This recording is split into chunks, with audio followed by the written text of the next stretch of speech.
Halo para pengguna Lunapos, kali ini saya akan membahas soal hak akses kasir atau lebih tepatnya pengguna pos ya.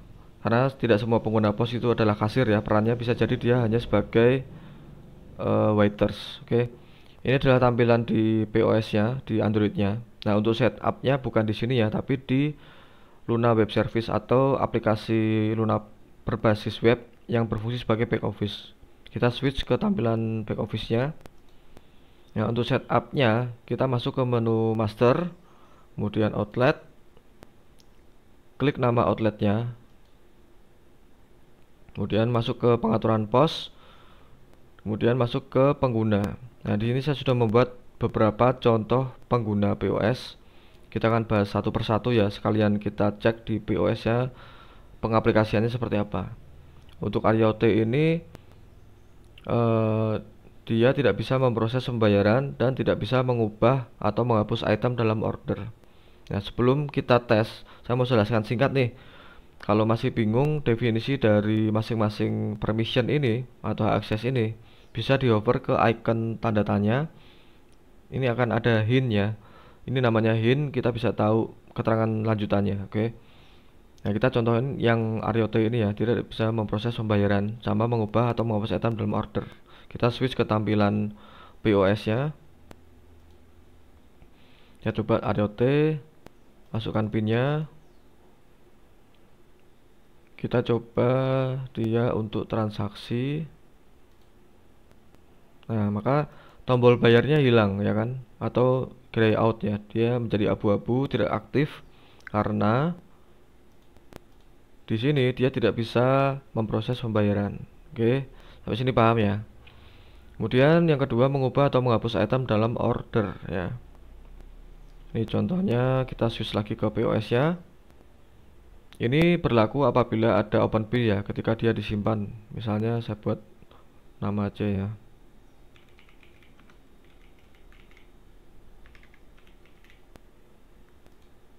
Simpan. Nah, untuk melihat kembali orderannya, klik ke sini. Kemudian klik yang tadi ya dibuat billnya oleh si Aryo. Dia mau mengubah brownies ini misalnya, atau dihapus. Harusnya kan di swipe sini dia bisa dihapus. Nah, ini nggak bisa karena dia tidak punya hak untuk menghapus atau mengubah pesanan, atau menambahkan quantity pun nggak bisa. Ya, itu kira-kira untuk hak akses mengubah atau menghapus item dalam order. Oke, saya lanjut ke user selanjutnya yaitu GQ Official. Dia tidak punya hak akses atau permission sebagai admin dan custom item. Admin itu yang berhubungan dengan setting printer, printer area, auto printership dan captain order ya, serta mengatur printout template. Dia tidak bisa melakukan itu. Dan custom item, dia tidak bisa menambahkan item atau jualan item yang tidak ada di daftar produk.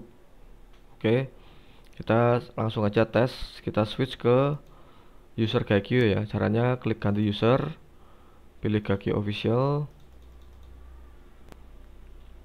Oke, tadi dia tidak punya hak akses admin ya. Kita coba masuk ke setting. Nah, maka tidak ada pengaturan printer di sini karena dia tidak punya hak akses itu. Untuk proving, kita coba kembali ke IoT. Nah, di sini ada kan pengaturan printer, sistem dan segala macam. Kalau si Gaikyo dia tidak bisa. Oke, selanjutnya tadi adalah hak akses untuk custom item ya. Custom item itu ada di menu more, kemudian custom item. Nah, maka dia tidak bisa karena dia tidak punya akses untuk membuat custom item.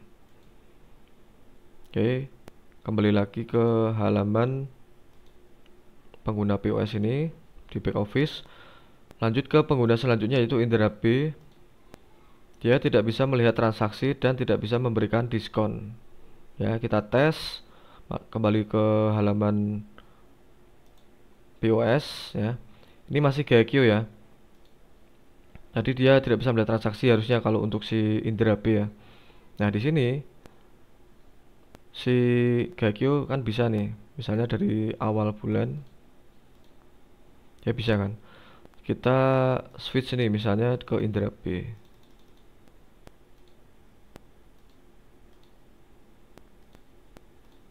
Nah, maka tetap tidak terlihat ya oleh isi indera B untuk daftar transaksi ya.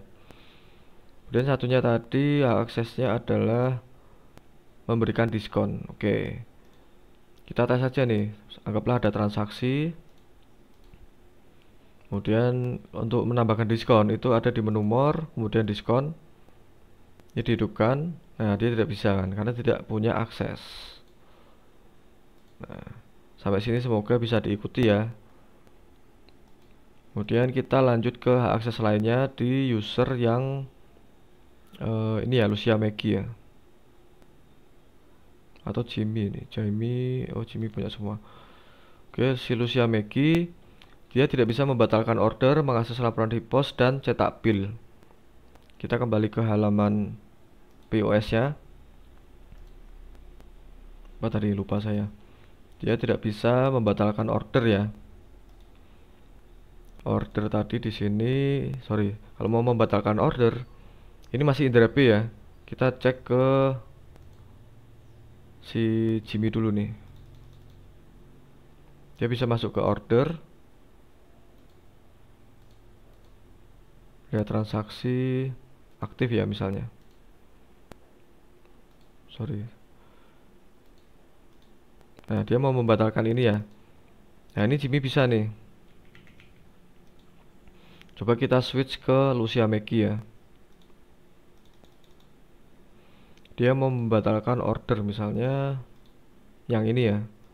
Dia mau membatalkan, dia tidak bisa karena dia tidak punya akses untuk membatalkan. Oke, kita lanjut ke kita lanjut ke permission selanjutnya yaitu mengakses laporan di POS.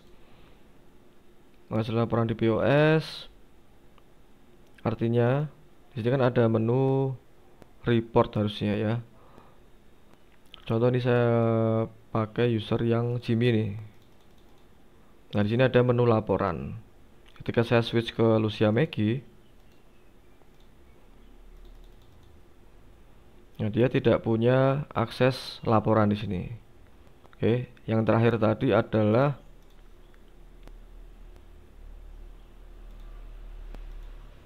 cetak bill. Oke, cetak bill. Ketika si Lucia Maggie ini mau transaksi, nah tombol cetak tagihannya ini mati nih, nggak bisa dicetak. Yaitu lebih secure ya. Jadi tadi jelas ya untuk masing-masing ya. Nah, misalnya tidak punya akses sama sekali nih, misalnya tadi Lucia Maggie dihilangin semua misalnya. Nah, pertanyaannya ketika Lucia Maggie tadi tidak mempunyai hak akses atau permission apapun di POS, apakah dia masih bisa akses? Jawabannya dia masih bisa akses, tetapi sangat terbatas sekali ya. Dia tidak bisa melakukan transaksi ya, atau pembayaran, cetak tagihan, dia nggak bisa semua. Tapi dia masih bisa melakukan absensi. Nah, dia masih bisa melakukan absensi, oke. Nah, itu kurang lebih penjelasan untuk masing-masing fungsi dari permission atau hak akses dari pengguna POS ya. Jangan khawatir, ini akan saya buat timestamp juga supaya kalau mau belajar nggak harus dari awal sampai akhir, tinggal diklik aja timestampnya untuk mengetahui fungsi tertentu aja ya. Oke, sampai sini videonya, semoga bermanfaat. Jangan lupa untuk subscribe dan share ke pengguna POS lain yang membutuhkan ya. Terima kasih.